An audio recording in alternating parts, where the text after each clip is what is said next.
Cinder'Aliyah, the story of a young Pakistani girl trapped by her wicked stepmother and sisters. Well, it's already sold out. Let's have a quick look. Today to pay the bills I had to pay. It's sad.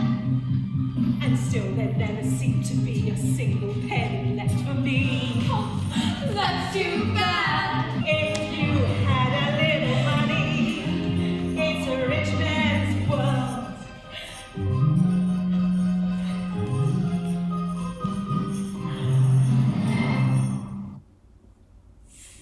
I'm joined now by the writer, director and cast member, Abdullah Afzal. Abdullah, lovely to have you on the programme this morning. Very good morning. Thank you very much for having me. No, it is our pleasure. But you'll understand that I perhaps have a few questions about what on earth you are doing to the traditional British panto. It's being described as a Muslim Cinderella story. How does that come about? I don't know, to be honest with you. I think it's taken me a couple of years to kind of myself growing up. I never went to pantomime. My family never went to pantomime. People I knew never went to pantomime, and I think it was just a matter of them not knowing what it was. It was as simple as that. And I just thought it was a gap in the market. I thought there's nothing like this out there.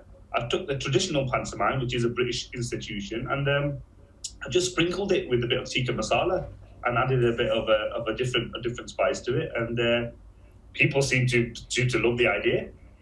I'd certainly say so. I mean, 48 hours and the tickets have sold out. I mean, that is a statement of intent by the people who wish to come along and see it. Unbelievable.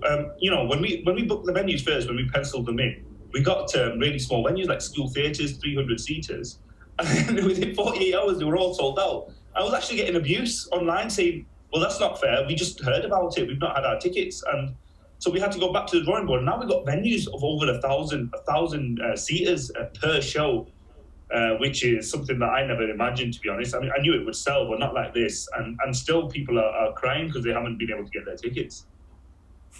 Well, that's always good to hear. But just tell us just then a little bit more about the panto itself and why for many British Muslim families, this might actually be their first time popping along to watch a panto. I mean, I'm taking my 5-year-old to his first panto a little bit later on this year, but we're talking about people who've either lived in this country all their lives or perhaps been here for a number of years, not having been able to go along and shout, "It's behind you," over and over and over again.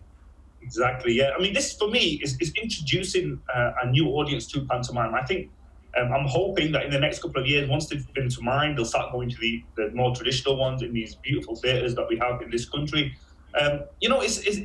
It's one of those things. Growing up, every character I knew on TV, in theatre, or wherever, in books, there were always names that I didn't know. There were Davids and Marks, and Cinderella, names like that. Whereas I want people to come out from my community, the community that's supporting me through my career, come out and hear names that they have, that their family have, like Mohammed and Javed and Aliyah. I want to hear them and see them on the stage. I think we are, British as well.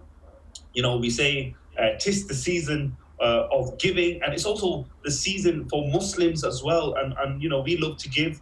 And I just want to bring everyone together. We're British, we're British Muslims, we're proud of being Muslim, we're proud of being British. What a great way to introduce pantomime, I think, to this community. And you're raising a bit of money for charity as well. Tell us a little bit about the Penny Appeal. I mean, for me, it's a charity that I've worked a lot with in the past, and it's a charity that's given me a platform as well to put on certain shows to see if we can raise money, which has been a success over the years with the Super Muslim Comedy Tour that I've done in the past 5 years with them as well, bringing Muslim comedians onto the stage in front of these audiences. And their winter campaign in particular was something that I was really, really intrigued and interested in, because there's so many people around the world that are struggling during the winter times. And myself, I find it a struggle in the winter time. I feel bunged up right now. It's so cold outside. Thank God we've got heating, we've got blankets, we've got all these hot food and beverages. But around the world, in the UK as well, of course, we've seen our homeless people on the streets that are suffering during this winter. But abroad as well, we have so many people who haven't got access to the things that we all take advantage of here. And I think it's very important that we put our hands out and say, listen, we're here for you. This is the season of giving. I can't even say that. Tis the season of giving, and we want to give back to our communities around the world as well as home in Britain. Well, Abdullah, just on that point, and finally, do you see then, obviously, money going towards the penny appeal is fantastic, but I know from my local mosque that even at a time of what is ostensibly a Christian festival, one of the pillars of Islam is that charity is reaching out and assisting people. I'm just wondering if you see, Cinder'Aliyah as being part of that tradition. 100%. This is the whole point of it. The point of it, there's lots of little points, sub-points, like giving people a platform, actors and artists that haven't had that platform in the mainstream, to give them that opportunity. But the main thing, the number one reason for me even thinking about doing this, is to bring that money in for the winter campaign. I think it's so important. And the most interesting thing, the most beautiful thing, I'm telling you, is that this is actually a selling point for the audiences that are coming out. They know that it's going to charity. They know that if they want, they can give more when they're at the event. And it's incredible that people are actually, I've had people say to me that, I can't wait, what are you doing any fundraising? When can we give money? When can we see the work that you're doing for these people around the world? And that, for me, was an eye-opener. But it happens every single year. That not only does the actual production that we're putting on sell the tickets, but it's also the reason why the production is on in the first place.